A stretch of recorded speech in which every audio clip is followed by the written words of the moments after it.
d'interviewer M. Alain Baron. M. Alain Baron qui est né, on peut le dire, carrément dans le milieu des arts martiaux, qui a débuté à l'âge de 4 ans avec le judo, pour après évoluer considérablement avec des palmarès internationaux, mondiaux, extrêmement impressionnants. Donc ceinture noire de judo, ceinture noire 3e dan de karaté, 8e degré de boxe américaine, champion de France à de nombreuses reprises de boxe américaine, full contact, champion d'Europe. Et nous allons donc nous intéresser à plusieurs thèmes et nous allons débuter déjà aujourd'hui sur le thème dont on parle beaucoup à l'heure actuelle, qui concerne la réinsertion des jeunes. On ne va pas évidemment parler uniquement de la réinsertion des jeunes de banlieue, mais la réinsertion des jeunes en général, car vous dirigez de nombreux clubs et on aimerait beaucoup avoir l'avis d'un vrai professionnel dans ce domaine. Bon, j'ai la chance de diriger de nombreux jeunes. Est-ce que je pense que le sport est une complémentarité à l'éducation parentale, donc forcément que chaque jeune y retrouve ce qu'il y recherche. Moi je sais que personnellement je dois énormément au sport parce que j'ai une vie un peu compliquée quand j'étais très jeune et le sport m'a toujours donné cette ligne de conduite, ce respect, ces valeurs, choses qu'on essaye d'inculquer aujourd'hui dans les clubs et qui sont très très bien entendues. Parfois même, les parents sont même surpris de l'écoute de l'enfant par rapport à l'entraîneur que je suis et par rapport à eux. Quoi.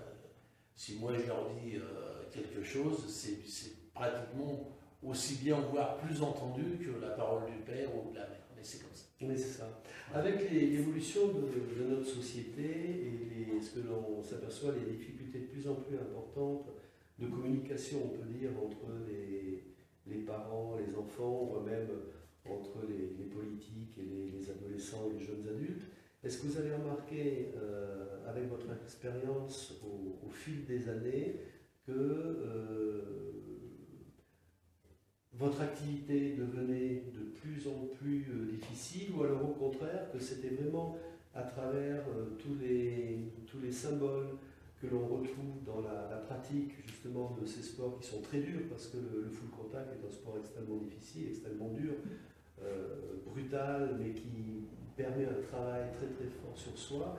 Est-ce que vous avez remarqué une modification des rapports que vous avez avec les jeunes avec lesquels vous entraînez? Forcément, oui, depuis 30 ans, les mentalités ont changé.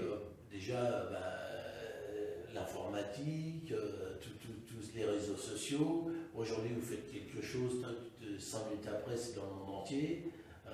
Chose qui n'existait pas à notre époque.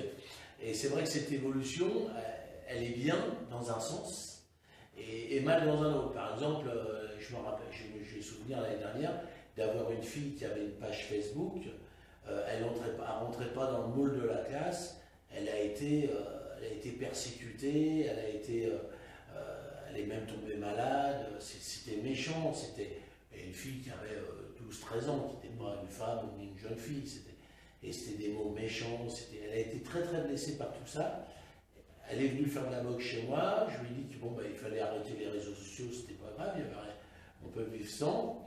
Et après la communication, c'est vrai qu'Internet, c'est vrai que le téléphone portable, c'est vrai que tout ça, c'est une très belle évolution. Mais aussi, il faut rester quand même avec toutes ces valeurs qui sont les valeurs du respect, la politesse. C'est pas votre téléphone portable qui remerciera les gens à la boulangère quand on vous donnera une baguette. C'est la valeur de l'enfant, l'éducation qu'il a eue.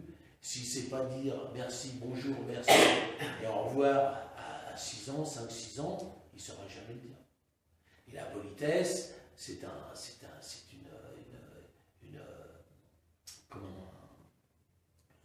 une valeur qui reflète votre vie sur Terre.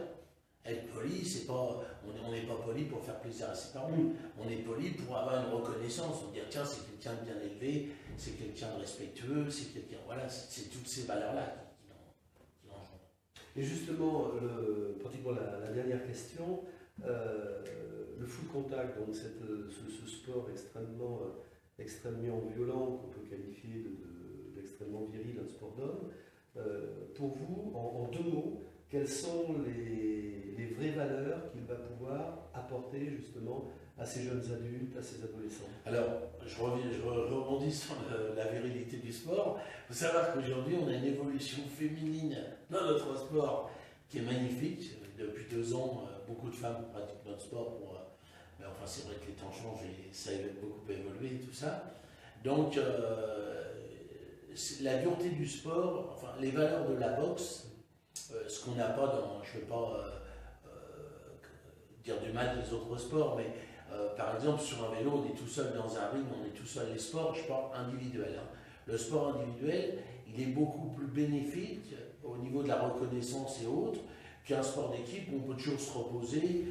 Quand Messi ne joue pas au Barça, il reste 10 bonhommes qui vont jouer, qui vont faire la partie. Messi peut sortir. Si Messi joue, c'est grandiose. Mais si Messi ne joue plus, il y a quand même 10 mecs qui ont au Barça, 10 bonhommes, 10 joueurs de football, des vrais joueurs de football qui sont capables de renverser un match. Alors que dans la boxe, vous êtes seul avec vous-même, donc ça nécessite une grande rigueur, ça nécessite un